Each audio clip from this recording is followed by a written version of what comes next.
Bida-bida pa. Bida-bida. Na nga, bida-bida pa. Piling matalino.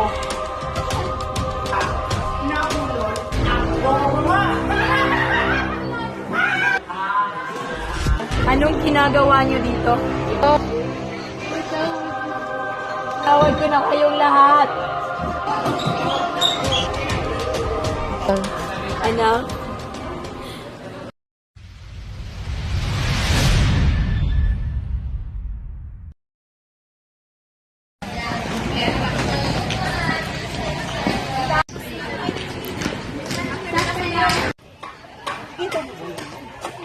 Bagong lipat na nga, bida-bida pa.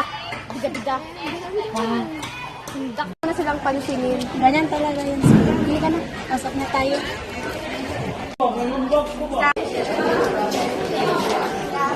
Good morning, everyone. So our topic today is all about feel. Kung ano yung feel? Oh, Daphne.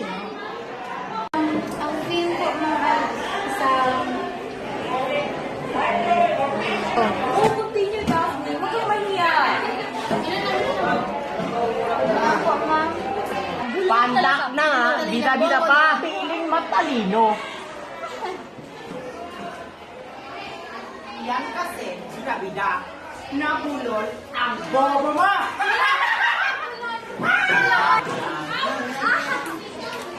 Ano ba? Di ba kayo titigil? Kanina pa kayo binabato ni si Daphne wala namang kasalanan sa inyo.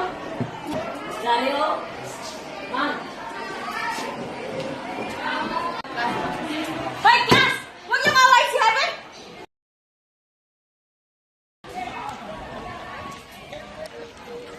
Kaya hindi pumasok si Daphne. Siguro dahil sa mga nambubuli sa kanya. Masyado kasi silang sa mga ugali. Tayo na lang natin siya sa room. Baka pumasok siya. Baka late lang. Baka nga.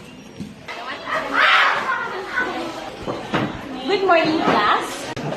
Good morning, ma'am. Okay, class. Wala pa ba si Heaven? Siguro, ma'am, hindi papasok si Heaven dahil sa ginawa nila kahapong pambubuli. Wala kayong pake. Hindi, pilingera kasi yun.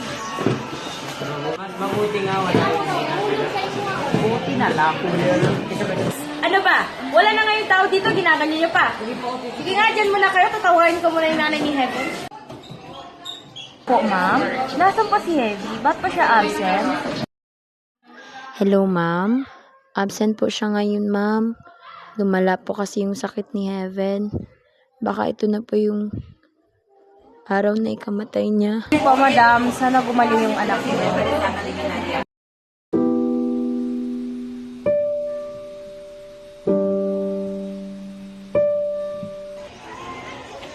May tao po ba dito?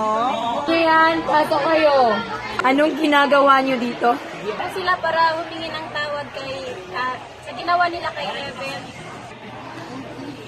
Humingi talaga kami ng tawad sa inyo. Hindi po namin alam na may sakitan yung anak sa puso. Patawad talaga po. Mapatawad niyo po kami sa ginawa namin kay Heaven. Patawad. Napatawad ko na kayong lahat.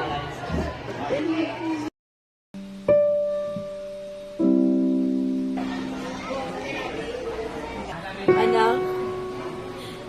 Heaven, kumusta ka na? Namimiss na kita, anak.